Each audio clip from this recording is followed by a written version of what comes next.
We're counting down the 10 plants most likely to suffer from one simple mistake: too much water. From surprising houseplant favorites with hidden weak spots to Mediterranean herbs that demand total dryness, each plant in this ranking has its own way of warning you when enough is enough. If soggy soil sounds familiar, you might find a few shocking names on this list. So which plant kicks off our countdown and sets the standard for low water survival? Let's dive in, starting with number 10. Number 10, lavender. Lavender isn't just famous for its soothing scent and purple blooms. It is a true survivor from the rocky hillsides of the Mediterranean. Unlike most houseplants, lavender roots crave air, not constant moisture. Typical indoor potting mixes hold too much water, turning every watering into a risk. When soil stays damp, roots suffocate and fungal diseases take hold. The first warning sign appears on the leaves, shifting from silvery green to dull gray or brown, sometimes with a soft, mushy base. Another clue is the fragrance fading. That is not just disappointing, it is a sign the plant is in real trouble. Indoor lavender needs a totally different approach than the tropicals crowding most windowsills. Use a rocky alkaline mix, half potting soil and half coarse sand or gravel, with a pinch of lime to raise pH. Let the soil dry almost completely between waterings, usually every 10 to 14 days, and even less in winter. Overwatering can wipe out a healthy lavender in just a few weeks, so always check that the soil feels dry deep down before reaching for the watering can. Give it bright sunlight and good airflow, and lavender will reward you with strong growth and that unmistakable scent. Ignore these needs and you will end up with a wilted, scentless reminder of what could have been. Rosemary may look right at home on a sunny kitchen windowsill, but this herb is notorious for collapsing when treated like basil or mint. Unlike those thirsty cousins, rosemary's roots are shallow and they need dry, breezy conditions. Imagine rocky Mediterranean slopes, not steamy kitchens. When the soil stays damp, especially in humid spots, rosemary needles lose their deep green color and fade to brittle gray. The stems go soft at the base, and a musty smell might rise from the pot. That's root rot setting in, fueled by fungi that thrive in wet, stagnant air. The real culprit is often poor airflow. Indoors, humidity collects around dense foliage, trapping moisture right where fungi want it. To keep rosemary healthy, boost drainage with a gritty soil mix, half potting soil and half coarse sand or gravel. Add limestone chips or crushed eggshells to keep the soil alkaline. Place the pot in a bright, drafty spot and let the soil dry out almost completely before watering again, usually every 2 weeks and even less in winter. Never use a saucer that holds standing water. If the plant starts to droop or needles turn pale, check for soggy soil before reaching for the watering can. In most homes, rosemary thrives on a little neglect and plenty of fresh air. Ficus trees, like the popular fiddle-leaf fig and rubber plant, are prized for their dramatic foliage, but they can be surprisingly unforgiving when it comes to watering. Their large leaves lose moisture quickly, which tempts plant owners to reach for the watering can too often. What most people do not realize is that ficus roots need oxygen just as much as water. When soil stays heavy and wet, the roots suffocate, and the plant reacts fast. Sometimes it drops whole branches in a single day. This is not just a few yellow leaves, it is a sudden sweeping loss that leaves bare stems behind. The culprit is often invisible, soggy soil that is heavier than it should be. There is a simple trick to avoid disaster. Let the pot get noticeably lighter before you water. As a rule of thumb, only water when the pot feels about 30% lighter than when it was freshly watered. This weight test works better than guessing by eye or sticking to a schedule. For even more protection, repot your ficus into a mix that includes orchid bark or chunky perlite. These coarse ingredients create air pockets, letting roots breathe and reducing the risk of root rot. When you water, make sure excess drains away completely. If you see leaves drooping or branches dropping, check the roots right away. Black, mushy roots mean it is time to trim and repot. Ficus rewards patience and consistency, not constant attention. Let the soil dry, trust the weight test, and your tree will stay lush and full. Peace lilies have a reputation for being easy, forgiving houseplants, but most end up in trouble for one reason: their dramatic droop. When the leaves flop, new plant owners panic and reach for the watering can, convinced the plant is on the brink. But here is the catch. Peace lilies are designed to droop when thirsty, almost like a built-in alarm. It is their way of saying, "Wait until I am ready." Watering right after a droop without checking the soil is the fastest route to root rot. The real danger comes when this cycle repeats. Each time the plant is watered before the soil dries, moisture builds up around the crown. Inner leaves turn yellow and mushy, sometimes collapsing into a wet mess. Look closely and you might spot a yellow halo around brown leaf tips or edges, a telltale sign of bacterial trouble caused by too much water. The soil may smell musty and the roots underneath often turn black or brown, losing their firm texture. The solution is simple, but it goes against every instinct. When peace lily leaves droop, wait a full 24 hours before doing anything. During that time, check the soil with a moisture meter or your finger. Only water if the top inch feels dry.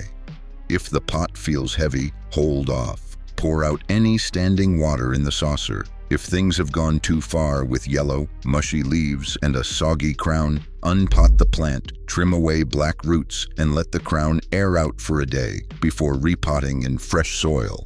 After that, skip watering for 3 to 5 days to let the roots recover. Trust the droop as a signal, not a crisis. Peace lilies thrive on patience, not panic. Pothos, sometimes called devil's ivy, is famous for bouncing back from almost any kind of neglect, except being overwatered. Its lush green vines can look perfectly healthy on the surface, even while disaster is brewing below. When soil stays wet week after week, the roots lose their oxygen supply and start to rot. That's when fungus gnats show up, buzzing around the pot. These tiny flies aren't just annoying, they are a warning sign that the soil is too wet for too long. Look closer and you might spot white threads or a fuzzy film on the soil surface. That is mycelium, the body of soil fungi, feeding on decaying roots. Leaves may turn yellow or brown and feel limp instead of crisp, but the real problem is hidden at the roots. If you unpot the plant, healthy roots should be firm and pale. If they are black, mushy, or come apart easily, root rot has set in. The fix starts with action. Unpot the plant, trim away all black or slimy roots with clean scissors, and let the cut ends dry for an hour. Swap out the old soil for a fresh mix that includes at least 25% perlite for drainage. Before you water again, let the top inch of soil dry out completely. To prevent gnats and fungus from coming back, sprinkle a thin layer of horticultural charcoal on the soil surface. It absorbs excess moisture and keeps fungus in check. With the right care, pothos will keep growing. Just remember, it is better to underwater than overwater. Let the soil dry and watch for gnats as your early warning system. ZZ plants have earned a reputation for being nearly impossible to kill, but their secret weakness hides underground. Each stalk grows from a thick potato-like rhizome just below the soil surface. These rhizomes act as water reservoirs, letting the plant survive weeks, sometimes months, without a drink. That is why constant moisture is so dangerous. When soil stays wet, the rhizome tissue turns soft and translucent, starting from the outer edge and working inward. The first sign above ground is often a petiole that looks glassy or droopy, even when the leaves are still green. Wait too long, and leaves yellow, stems collapse, and the whole plant seems to melt from the base up. If you catch it early, there is a straightforward fix. Unpot the ZZ plant and check the rhizomes. Healthy ones feel firm, almost like a raw potato. Any soft, mushy, or dark spots should be trimmed away with clean scissors. Let the cut surfaces air dry for 24 to 48 hours. This step is key to stopping rot from spreading. Always repot in a chunky, fast-draining mix with plenty of perlite or orchid bark. After repotting, resist the urge to water right away. ZZ plants need a full 7 to 10 days for wounds to callus and roots to settle in. In fact, the safest bet is to treat them like desert plants. Water only when the top 2 inches of soil are completely dry, and even less often in low light or winter. A little patience goes a long way. ZZ plants reward neglect, not attention. Snake plants are famous for surviving almost anything except a soggy winter. These upright, sword-like leaves hide a secret weakness just below the surface: thick, starchy rhizomes that store water for months. During cold weather, the plant slows down and barely drinks at all. That is when overwatering becomes a silent threat. The roots and rhizomes sit in chilly, wet soil, and rot can start before you even notice a problem. The first clue is often a slight wobble at the base or a leaf that feels soft instead of crisp. Push a wooden skewer or chopstick 6 to 8 centimeters straight down into the soil and leave it for a minute. When you pull it out, a sour, rotten smell means trouble is brewing below, even if the leaves look fine on top.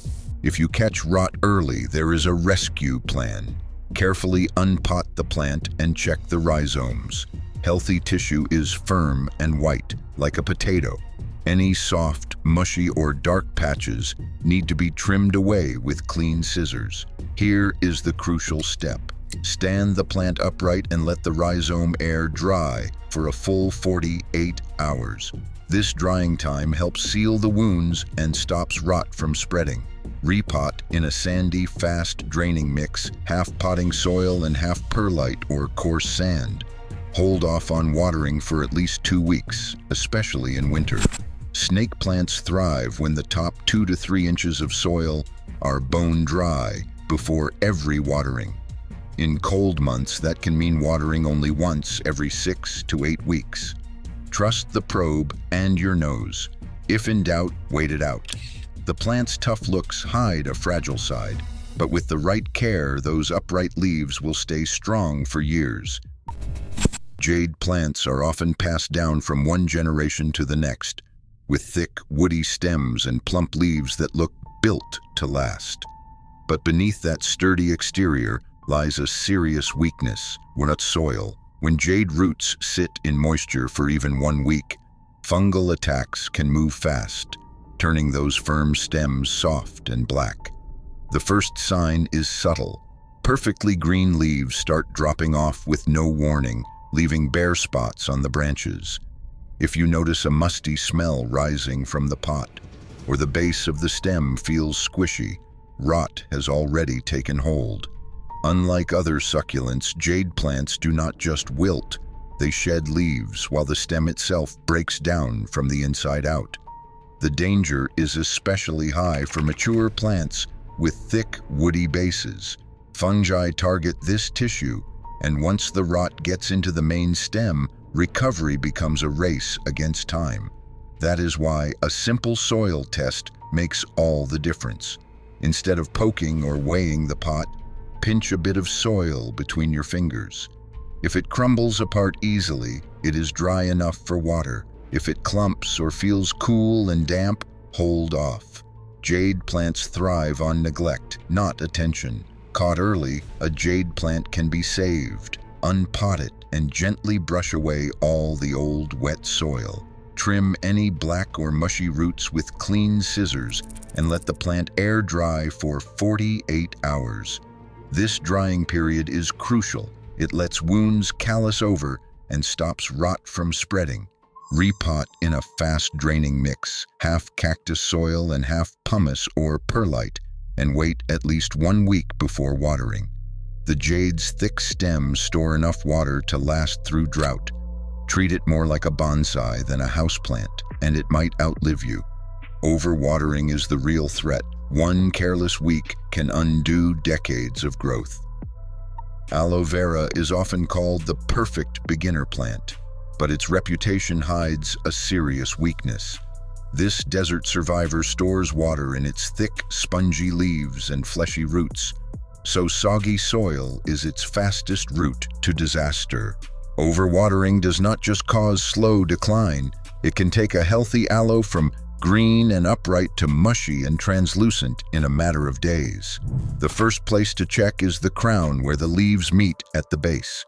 When too much water sits around this point, the tissue turns glassy and soft, and sometimes it will ooze clear gel if you press it. Within 48 to 72 hours, the lowest leaves may look swollen or even start to collapse, and the entire crown can rot from the inside out. Once you spot translucent jelly like leaf bases or a sour smell coming from the soil, it is time to act fast. Forget the calendar. Aloe vera does not want a weekly watering schedule. Instead, use the lift test.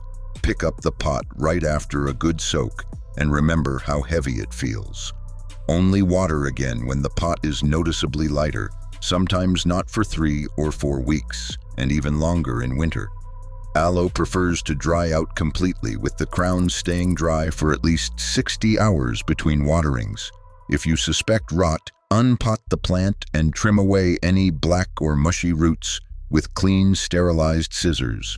Let the crown and roots air dry for at least 2 full days before repotting into a coarse, gritty mix, half cactus soil and half perlite or pumice. Make sure the new pot has a drainage hole. Hold off on watering for another week after repotting to let wounds callus and the plant recover. Aloe vera thrives on neglect and bright light, not constant care. Trust the weight of the pot and the dryness of the crown. Overwatering is the only thing that can take this plant down so quickly. Number 1. Succulents. Succulents are the ultimate test of watering restraint. Plants like Echeveria, Sedum, and Sempervivum evolved to survive in some of the world's driest places, storing every drop of moisture in their plump, waxy leaves. That built-in reservoir is what makes them so appealing and so easy to kill with kindness. Just one heavy watering can set off a chain reaction. Leaves lose their firmness, turning soft and translucent almost overnight. The plant's neat rosette collapses and the soil starts to smell sour. Within 72 hours, the lowest leaves may look like they have melted, and a white film or fuzzy mold can creep across the soil surface. Root rot does not take weeks to appear. It can strike in days, especially in pots without enough drainage or in soil that holds on to moisture. The fix is urgent but not complicated.